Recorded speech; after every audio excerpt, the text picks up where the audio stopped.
وانەی دوم دەست پێ دەکەم. طبعا وانەی دوم لەسەرەوەیە کە و مەوزوعی جەبر و اختیار بۆەوەی ئەم دوو ئێنە تەیارەکە لەناو فکری کەلامی ئیسلامیە ولا لاهوتیشە لاهوتی ئیسلامی ئەمە دروست بووە مەوزوعی مخەیەر و مسەیەرە یا ئینسان مخەیەرە یا مسەیەرە. ئەمە پرسیارێک بۆ لە زەمانێکا سەری هەڵداوەوە و کۆمەڵە جوابی لە قۆناغی خۆیان بۆ داوەتەوە و زۆر جاریش مەوزوعەکە سیاسی بووە ینی و فعلا جاری وایە حاجەیەکی سیاسی کۆمەڵە پرسیار دروست دەکات خەڵکێک دێ جوابی دەداتەوە لە مەسلحەتی دەسەڵات و ناسر خۆی تەسەوری وایە کە مەوزوعی جەبر و اختیارە لەناو علمی کەلامە لەوە سەرچاوی گرت و ڕەبتی بە مەوزوعی دەسەڵاتەوە ڕەبتی بە شەرعیەتدانە بە دەسەڵات و ئەمە مەوزوعەکە بەو شکڵە ینی بە معنایەکی تر ئەوانەیە کە لەو مەجاالە ویستویانە قسە بکەن نەیانویستو ئەم قەزیە هەڵکەن ویستویان وەکو جەدەلێک هەر بمێنێتەوە بۆ تعبیرکردن لە دوو گروپێکە لەسەرەوەی گروپێکیش لە خوارەوەی گروپی حکم دەکا و گروپێکیش محکومە و فعلا لەم مەوزوعە بەڕاستی دەرک بە شتانێک دەکات و کۆمەڵە شت جا دەکاتەوە کە پێم وانییە بەر لەو جاکرا بێت ئەو شتانە جاکرا بنامە و ئەو بە هاوکێشەیەکی زۆر ئاسان شتەکان هێندەکە بەڵام ئەم هاوکێشە ئاسانە بیرکردنەوەیکی زۆر قوڵی دەوێت و بەرهەمی بیرکردنەوەیکی قوڵە. یعنی تۆ کە سەیری دیکار دەکەیت دیکار کتێبەکەی دەخوێنیتەوە ڕستەکانی زۆر سادەن بەڵام ئەم ڕستانە ئەوا بە سادەیی خوێنتەوە دەت خەڵەتێنم هیچێک پێ نادەم و ئەمانە بەرهەمی بیرکردنەوەیەکی خبرەیەکی قوڵە و بەرهەمی معانات کێشانێکە بەدەستم مەوزوعەوە هەتا گەیشتوەتەوە بوون هەل لە علمی عادەتەن لە تەنانەت علومی بەحتیش یعنی علومی فیزیا و تەجریبی علومی تەجریبی هەوڵدان هەیە بۆەوەی چۆن بگەیتە یاسایەکە لەو پەڕی سادەییا بێ و لەو پەڕی لۆجیکیا بێت ینی بنەماکانی لۆجیکی بن و قدرەتی ئەوەشی هەبێ بتوانێت زۆرترین حاڵەتی پێ لێ بدێتەوە. لەبەرەوە ئەم سادەیە لە فکری فەلسەفیا بەرهەمی کۆمەڵە خبرەی قوڵە و ئەزمونێکە کە گەیشتووە بەمە و ئەمە قدرەتە بەڕاستی کە تۆ ئەم بیرکردنەوەی بگەێنیتە ئەو ئاستایانی ئەمە بەرهەمی مانوبوونە.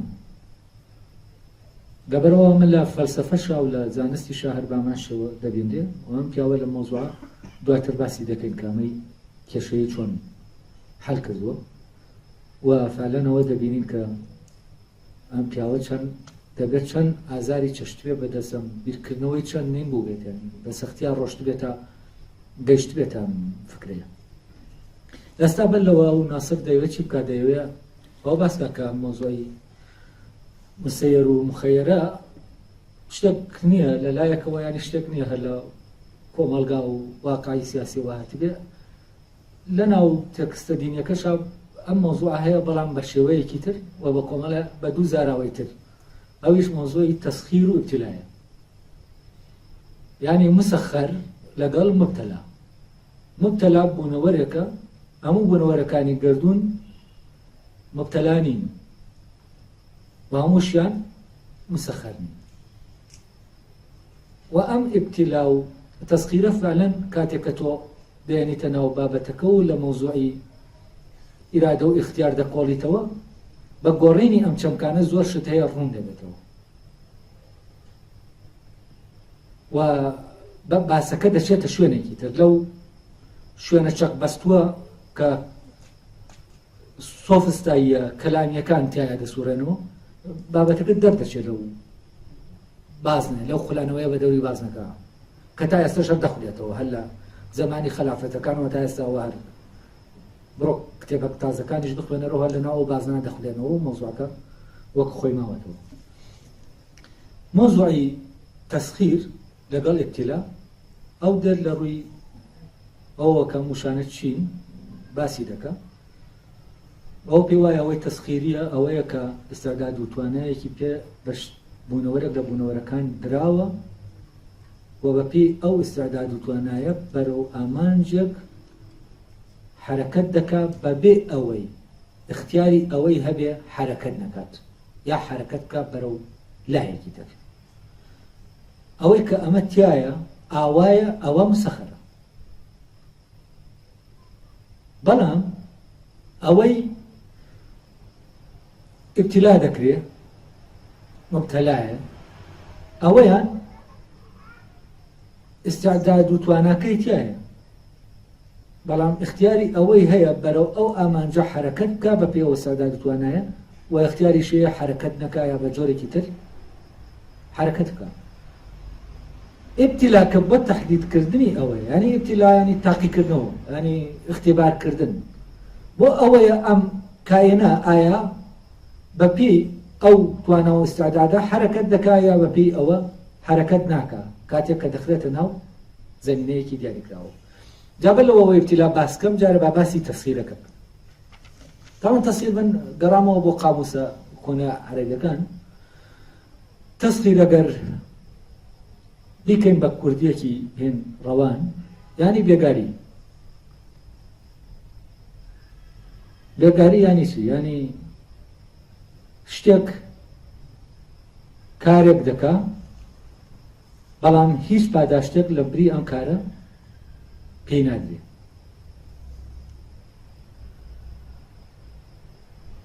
ئەمە چییە؟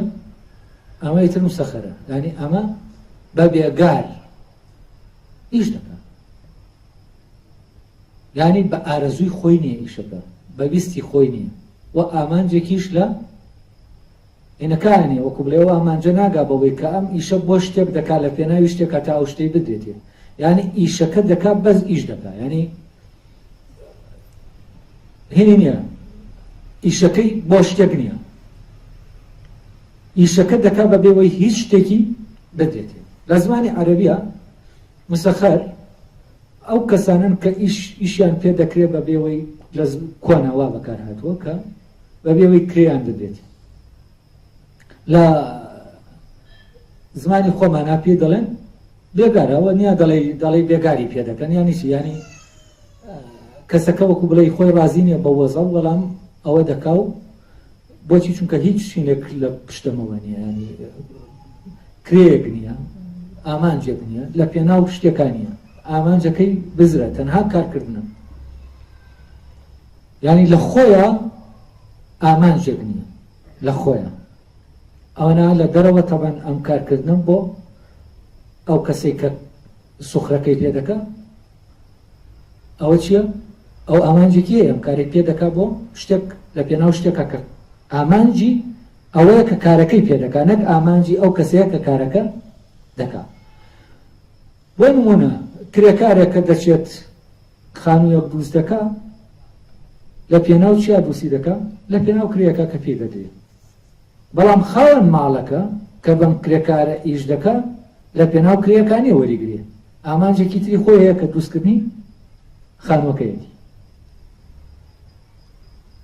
مەوزوعی مسەخەر ئەو شتانن کە لە ناو بێگارە، یعنی ئامانجێک لە کارکردنەکەیانە بەدەست ناگەنە ئامانجێک ئامانجێکیان نییە، کار ناکەن بۆ شتێک، تەنها کار دەکەن،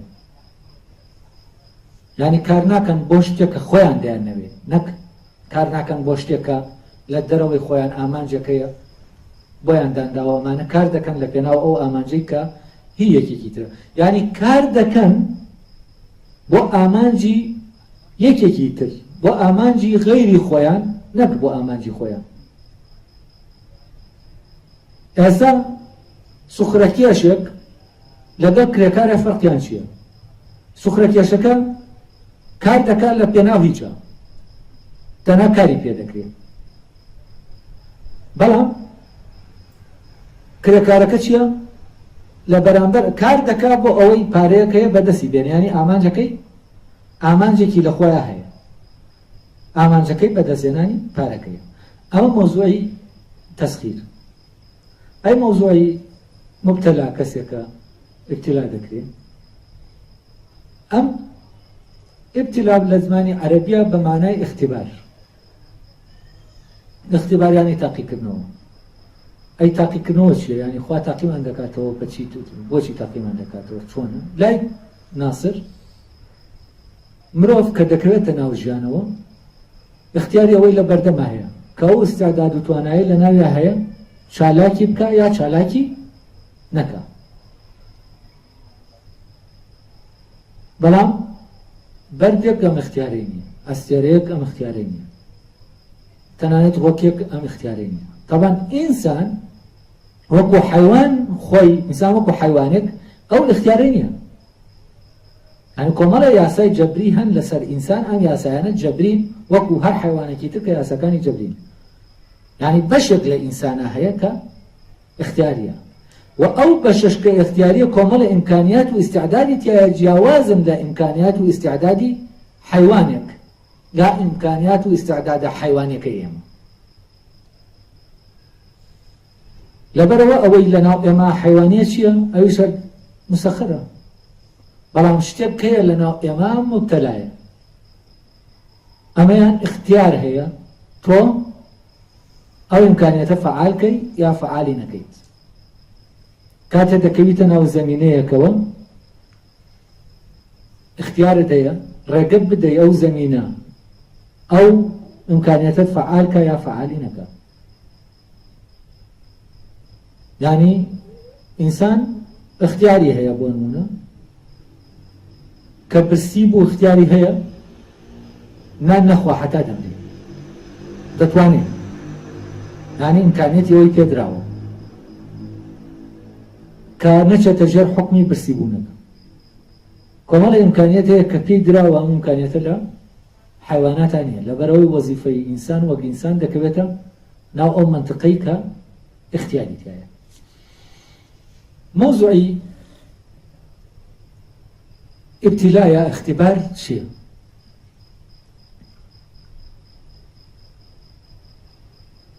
لە ڕاستیە اختیبار بۆ معنایە نییە کە وەکو لە ئیمتیحانی مەکتەبا دەبینی. خۆی ئینسان کە دەکەوێتە ناو ژیانەوە دەکەوێتە ناو بوارێکەوە، لە ناو ئەم بوارە ئیمکانیەتەکانی فعال دەبن و لە ناو ئەم بوارە دەردەکەوێت کە ئەم ئینسانە ئەو ئیمکانیەتی کە تایەتی لە ناوی خۆیان ڕێگە دەدا فعال ببێ یا ڕێگە نادا، یا ئەوەیە بربەسدا دەنێ لە بەردەم زەمینەکە بۆ ئەوەی کە ئەو ئیمکانیەتە فعالکە، یا ئەوەیە کە بربەس دانانێ و ئیمکانیەتەکە فعال دەبێت و چالاک دەبێت ئەو توانەوە ئیستعدادی تایەتی. بۆ نمونە ئێمە کە دەکەوینە ناو جەوێکی فەزایەکی مەترسیدار تووشی ترس دەبین. ئایا لەم حاڵەتە چی دەکەین؟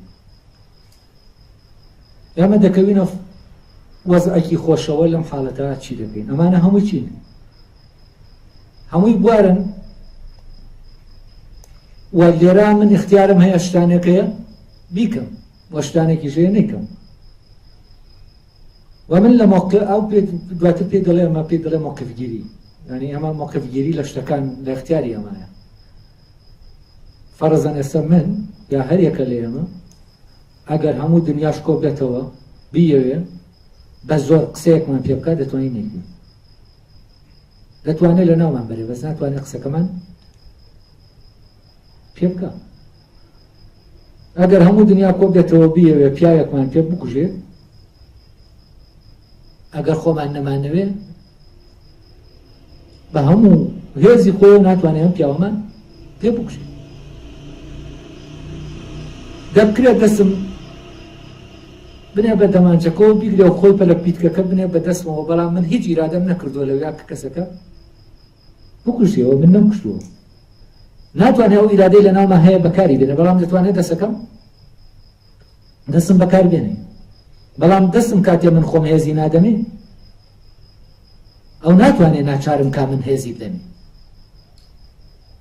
هەرچیم لێکەن من دەتوانم ئەم پەنجەیەم نەجوڵێنم، بەڵام خۆیان جوڵاندیان ئەوە شتێکی ترە. یعنی ئێستا فەرزەن من پەنجەم ئاوا ڕاگرتووە توندم کردووە ئەم هێزە زیاترە لە پەنجەی من دەتوانم ئیتر وازی لێ بێنم نەک ئاوا بێنمەوە بۆ ژوورەوە ینی زەختی دەکەم دەتوانم لێگەڕم کە لێگەڕام ئەوەی کە ئیش بە پەنجەی من دەکا ئیرادەی من نییە ئیرادەی ئەوەیە کە پەنجەم دەژوورێنێ ئەو کاتە ئیرادەکە هی ئەوە بەڵام پەنجەکە هی منە و ئێمە لەم حاڵەتانە چییە ئەو ئیمکانیەتەمان پێدراوە کە ئیرادەمان هیچ هێزێک نەتوانێت کاری پێ بکە ئەگەر بێت و ئێمە خۆمان ڕێگەی پێ نەدەین ئەم ئیرادەیە کاتێ دەکەوێتە ناو ئەو ژیانەوە ئیتر دەکەوێتە بەردەم ئەوەی چی بکات و چی نەکات ئالێرا چی دروست دەبێت یا ئەوەیە بەو ئاراسا کار دەکا کە ئەوەی لە ناویە هەیە ئەو ئیمکانیات و ئیستیعدادە فعال ببێ و چالاک ببێ کە چالاکیش بوو ڕێنوێنی دەکا بەرەو ڕێگاکەی خۆی بەرەو ئامانجەکەی خۆی یا ئەوەیە بەو ئاراستا حرەکەت ناکە کە ئەو ئیمکانیات و ئیستیعدادە دەیخوازن بە ئاراستەیەکی ترە حرەکەت دەکا ئەلێرا ئەو ئیمکانیات و ئیستیعدادەتی فعال نابێت و یعنی دەبێتە وەسیلە بۆ شتێکی تر کە ئەو شتە کاری پێ دەکا بۆ ئامانجەکانی خۆی طبعا لێرە هەندێک ئیشکال هەیە چونکە مۆزوعەکە هەر ئیستیعداد و توانانیە مۆزوعەکە ڕێڕەوی کارکردنەکەشە ئێمە ئەم ڕێڕەوی کارکردنە لەکوێ وەردەگرین ئێمە لەکوێ کاتێک کەوتینە موقفێکی دیاریکراوە بەپێی چی بەپێی کام سیستەم و نظام بەپێی کام قانون ئێمە ئەڵسوکەوت بکەین وەلەو یا موقفگیری بکەین لە شتێک لەو یا ئیرادە بکەین شتێک ببێ شتێک بکرێ یا شتێک نەکرێ ئەلێرە بۆ ئەوەی ڕێنوێنی بکرین حتمما دەبێت سیستەمێک دەبێ دەبێت نەریتێکە بێرم کردا من پێڕەوی کەم و دەبێت جۆرێک لە هێنە بێت یانی ڕێنوێنی هەبێ بۆ کرد چی بکەم و چی نەکەم جا ئەلێرە ئیتر ئینسان کاتێک کە ئەوە دەکا کە ئیستیعداد و ئێنەکەی ناوی دەیخوازێ فعلەن ئەو هێزانە تایە چالاک دەبن کە وای لێ دەکەن خۆی بێت و کاتێکیش کە بە ئاراستەیەکی ترا دەڕوا و ئەو تواناوە ئیستیعدادە تایە چالاک نابێت یعنی بوونە حیوانیەکەی چالاک دەبێ نەک بوونە توانە ئینسانیەکانی ئەو کاتە ئاراستەیەک وەردەگرێت کە دژی ئاراستەی هاتنە بوونە ئینسانیەکەیەوە ینی لێرە ئەو ئیمکانیەت و ئیستیعدادە کوێر دەبێتەوە لە جیاتیەوەی گەشت بێتەوە و چالاک ببێت ینی بەرەو کوێربوونەوە دەڕوا بەرەو ئەوە دەڕوایتر کە پەکی بکەوێت لەوەی کە چالاک بێت ئەی ئەمە لە کوێ ڕوودەدا ئەمە تەبان بەبێ بوونی بوارێکم توانایانە چالاک نابن بۆ نمونە هەر لە لەینەکانیشان لەوەی کە نازیندووە ئێمە پارچە زێڕێک ئەگەر ئاگر نەبێ هەرسو ئەو هەرسو کەوتە ناکەکە یعنی دەبێت دەوروبەرەکە بێ زەمینەیەکە بێت تاوەکو ئەو شتانێک کە لەم زێڕە شاراوەیە نیشانی ئێمەی بدا ئەگەر ئاگر نەبوایە گەرمان نەبوایە ئێمە نەمان دەزانی ئاسن شل دەبێتەوە یا زێر شل دەبێتەوە و ئەگەر هەر لە ناو گەرماشا بوایە زەمینەی تر نەبوایە ئەوە نەمان دەزانی کە ئاسن دەچێتە ئەو دۆخی ڕقیەوە و ئەگەر گەرما و سەرما و ئەم دەوروبەرە جیاجیانە نەبوایە نەمان دەزانی ئاو دەبێ بە هەڵم یا ئاو دەبێ دەیبەستێت و دەبێتە ساڵ کەواتە ئەوەی کەوا دەکا ئەم ئیبتیلایە ڕووداوە و ئیمکانیاتانە دەرکەون چییە؟ ئەو زەمینەیە کە ئینسان تێی دەکەوێت لەو دەوروبەرەی کە تێی هاتۆتە بوون ئەم منطقەی تر چییە؟ ئیبتیلایە یعنی ئەو بوارەیە بواری دەرکەوتنی ئیمکانیەتەکانە و دەشکرێ ئیمکانیەتەکان ڕێگەیان لێ بگیرێ لەلایەن ئیرادەی ئینسانەکەەوە دەرنەکەون یعنی لەم شوێنە ئینسان وەکو پارچە زێڕێک نییە ئەگەر ئاگر هەبوو هەر ئیلانا دەبێت بە جەبری شل بێتەوە. ئەگەر ئینسان کەوتە ناو ئاگری شەڕێکیشەوە ئەو ئینفعالەی کە دەیکا لە ناوە گەرم دەبێت، ئەمەش ئینفعالەی کە دەیکا دەکرێت ڕێگەی لێ بگیرێت کە حکمی ئیرادەی بکە، دەتوانێت ڕێگەی لێ بگرێت. یعنی ئینسان لەو کاتێککە گەرم دەبێت بە معناینەکەی گەرم دەبێت، ینی عەسەبیەت دەیگرێت، غەزەب دەیگرێت، دەتوانێت چی بکە؟ دەتوانێت ئەو غەزەبەی خۆی ڕاگرێت، ئیرادەی ئەوەی هەیە کە ڕای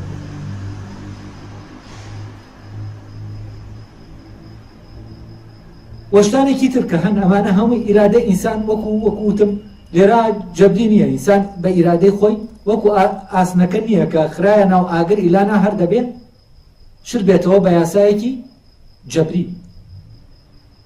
و ئاسن لێرە چییە؟ مسەخەرە. بەڵام ئینسان لێرە مسەخەر نییە. ئەگەر مسەخەر وایە ئەو کاتە بە ئیرادە نەی دەتوانێت تووڕێیەکەی ڕاگرێ، ئەو کاتە کار و کردەوەکانی بە فعل و ڕەفعل تەنها دەبوون. یعنی ئەم یاسا فیزیکیە، یعنی دەبووە بوونەوەرێکی فیزیکی. تەنانەت حیواناتیش بە فعل و ڕەفعل ئیش دەکەن. هەر لەوەیە دیکارت دەڵێ ئێمە دەتوانین بە شکلێکی میکانیکی پێکاتەی بوونی حیوان شیکەینەوە. و ئەوەی پاڤلۆف تاقیکردنەوەکەی پاڤلۆف ئەمان ئەو بچین هەمووی بەڵگەن لەسەرەوەی کە حیوان بە شکلێکی خۆنەویستانە کار دەکات، بەڵام ئینسان دەتوانێت بە شکلێکی خۆویستانە کار بکات. جا من لێرە یەک شت هەیە ڕۆشنی دەکەمەوە و تر دوایەوە هەڵ دەدەمبانەکە کۆتایی پێ بێنم. مسەخەر ئەگەر من لێرە بەو چەمکانەی کە خۆم بەکاری دێنم ڕۆشنی کەمەوە بۆ ئێوە، هەر شتێکە کە هەیە بۆ کارکردن نەک بۆ بوون.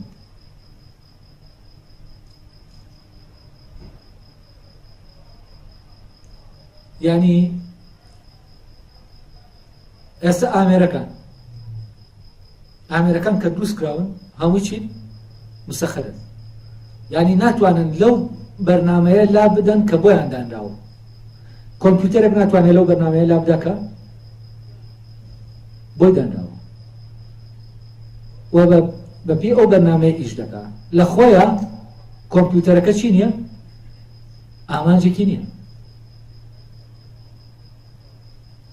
بەڵام ئەمە تەبان ئەگەر بە وردی ئەگەر لێ وردبیتەوە سێر دەکەی لە زیندەوەرەکانە ئامانجەکەیە، بەڵام کێشەکەوەیە ئامانجەکە ئامانجی زیندەوەرەکان ئەویش ئامانجی زیندەوەرەکان نییە. یعنی ئەم درەختە کە مۆزوعی لە مۆزوعی زۆربوون و گەشەکردنایە، ئەم درەختە کە گەشە دەکا حەسە بە ئامانجێکی خۆی گەشە ناکە کە ویستی خۆی تیا بێت. شتەکە جەبریە کە ویستی خۆی تیا بۆ کاتەیانی چی ویست و خۆیتیانە بوو، خۆ نەویستانە بوو. یعنی ئامانجەکە ئامانجی ئەو نییە. بە معنایەکی تر بۆ ئەوەی مسەخەر و مسەیر مسەخەر و مبتەلا جاکەینەوە، مسەخەر ئەو شتەیە کە لە پێناو ئامانجێکایە لە دەرەوەی خۆی، ئامانجەکە هی خۆی نیە. ئەگەر ئاوا لە ڕاستیا بیرکەینەوە لەناو ئەم گەردوونە تاکە بوونەوەرێکە بێت کە ئامانجەکەی لە خۆیان بێت تەنها مرۆڤە، مەعادای ئەمانە ئامانجەکەیان لە دەرەوەی خۆیان. بۆچی؟ چونکە هەمووی بە جەبری کار دەکەن. ئەوەی کە بە جەبری کار دەکات تەنها کار دەکات.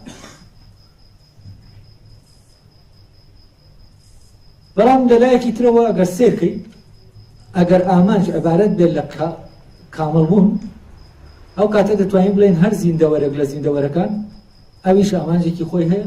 بۆچی؟ چونکە بەرەو کامەڵبوون دەڕوە. یعنی چی؟ یعنی درەختێک کار دەکات بە شکلێکی جەبری بۆ ئەوەی ببێت بەو درەختەی کە دەبێ ببێت. تۆوەکە کار دەکات تا ببێتە درەختەکە، کەواتە ئەمە کار دەکات لە پێناو ئەوەی ببێت.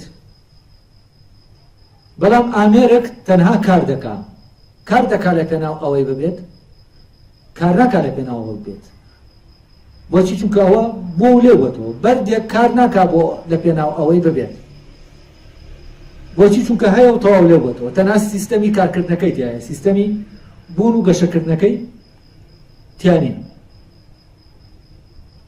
طبعا ئەمە کە لە زیندەوەرەکانە هەیە کار دەکەن بۆ ئەوەی ببن ینی بۆ ئەوەی ئەو پەنهانەی هەیە لە ناویانە دەرکەوێت دەکرێت لە ئینسانیشا بۆ بوونە ئینسانیەکەی نەک بوونە حیوانەکەی هەر ئەوە لێک بدەیتەوە کە ئینسانیش ڕاز و نێنێکی تایە دەبێت کار بکا بۆ ئەوەی ببێ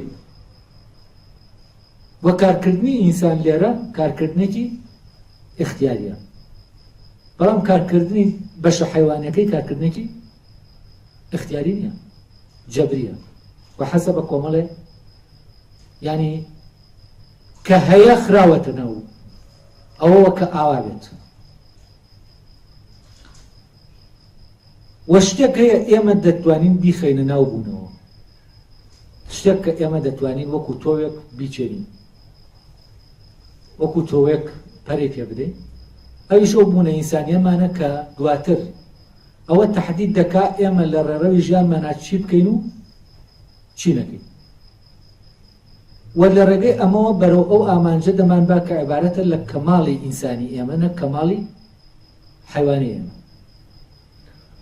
بەڵام لە ڕاستیە ئەوەی کە لێرە حەسە بە وشەی تەسخیرەکە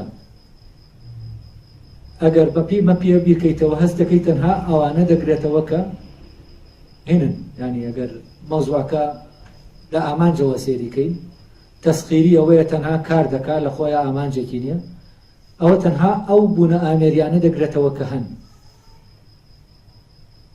ینی بەشی ئەو شتێک کە لە بوونایە ناگرێتەوە درەختێک کە لە بوونایە نایگرێتەوە چونکە ئەم درەختە وەزیفەی بوون ئەنجام دەدا ئەو وەزیفەیە کە دەبێت ببێت بەڵام بەردێک وەکو ئامێرە گوایە ئاسنێک وەکو ئامێرە گوایە لە ناویە سیستەمێکی کارکردن هەیە نەگەشە دەکا ئەم ئاسنە نە زیاد دەکا نەنەوە دەخاتەوە پرۆسەی خوڵقانی تیانی ئەگەر ئەلێرەوە سێریکەین دەتوانین ئامانجێک بدۆزینەوە لەناو هێنا لەناو درەختەکە یا ڕۆکەکانە یا هەر زیندەوەرێکی ترە بەڵام ئەم ئامانجە کە سێری دەکەین لە ڕاستیە ئامانجی خودی درەختەکان نییە ئامانجی خوڵقانەرەکەیە لەوانە بەڵام ئامانجەکەیە کە ئێمە اختیاری دەکەین وەکو ئینسان ئەمەیان ئامانجی خۆمانە هەر لێرەشەوەیە کانت پێی وایە هەر شتێکی تر لە دەرەوە ئینسان یعنی ئامانج نییە لە خۆیە بەس تەنها ئینسان ئامانجەکە لە خۆیە لەبەرەوەی نابێ هیچ ئینسانێک وەک وەسیلە سەیری هیچ ئینسانێکی تر بکە یعنی ئێمە بوونمان بە ئامانج بە اختیاری خۆمانەیە کە خۆمان ئامانجی خۆمان بین وە بوونمان بە وەسیلە هەر لە اختیاری خۆمانەیە کاتێک ئێمە ئەو ئیمکانیاتە ئینسانی ناو ئینسان ناو خۆمان ناخێنە گەڕ بۆ ئەوەی ببین بە ئینسان ئەوەی تر ئامانجەکەمان ئەوە دەبینە وەسیلە دەبینە وەسیلەیەکی ناو پلانە گەردوونیەکە نابینە ئامانجێکی ناو پلانەکە ئەنە ئەو کاتە ئێمە وەسیلەیەکین لە وەسیلەکان وەکو حیوانێک هەر حیوانێک یا هەر زیندەوەرێکی تر وەسیلەیەکە لە وەسیلەکان ینی لە خۆیان ئامانج نییە وە تەنها ئینسان دەتوانێت چی بکە لە خۆیان ئامانجی هەبێ بۆ خۆی ینی ئامانجێکی ینی ئینسان دەتوانێت لە پێناو خۆیان بێت شتێک بێ بە مەسەلەحە فەلسەفیەکان شتێک بێ لە پێناو خۆیان ئەوەی کە لە پێناو خۆیەتی چییە ئامانجەکەی خۆیەتی بەڵام کاتێ من لە پێناو خۆمانیم لە پێناو یەکێکی ترامە و کاتە چیم لە خۆمە ئامانجیم من وەسیلەم بۆ ئامانوە دیێنانی ئامانجی یەکێکی تر کە من نیم و ئەم مەوزوعی بوونی ئامانجە هەم لە پێناوی خۆمە ئەمە دەکرێت فعلەن بوونی ئینسانی پێجیاکەینەوە لە بوونە حیوانیەکە و لە بوونی حیوانی هەر بوونەوەرێکی تر بەڵام ئەوەی ئەگەر بەپی تەسخیرەکە بێ لە ڕاستیە ئەوەی کە بە تەسخیری ئیش دەکە ڕاستە زیندەوەرەکان ئەوانیش وجودیان هەر بە شکلێکی جەبریە یعنی ئێسا و درەختە ناتوانێت هەناسە نەدا طبعا ئێمەش ناتوانین هەناسە نەدەین ینی هەناسەکە بە شکلێکی خۆمان نین هەناسە دەدەین ینی نظامێکە ڕێک خراوە جسممان هەناسە دەدا بەڵام لە لایەکی ترەوە خۆ اختیاری ئەوەشمان پێدراوە ئێمە هەناسەمان ڕادرین ئەم اختیارێک کە بە ئێمە دراوەیانی چی ینی ئێمە بوونمان هەیە لە دەرەوەی بوونە حیوانیەکەمان لە دەرەوەی بوونە حیوانەکەمان بوونێکی ترمان هەیە بەڵام کاتێک کە ئەم درەختە ناتوانێت هەناسە دانی خۆی ڕاگرێ ینی چی ینی لە دەرەوەی بوونە حیوانەکەی ئەو چی نییە بوونێکی تر نییە و ئەو بە تەواوەتی ئەوەی کە هەیە لە ناوێ جەبریە و اختیار لەم نێوانە نییە لێوەیە کە دەڵێ ئەوەی تەسخیریە ڕێیتیان نییە ئاوا بکەم و ئاوا نەکەم نییە کۆمەڵی یاسای جەبرین دەبێ هەر ئاوا بکە نابێت بە شێوەیەکی تر بکە بەڵام ئەوەی مبتەلایە ئەوە دەکرێت بە شێوەیەکی تر یا شتانێ بکە یان نیکە یا بە شێوەیەک بکە و بە شێوەیەکی تر نیکە هیوادارم توانێ بێتم ڕۆشنی کەمەوە سوپاسان دەکەم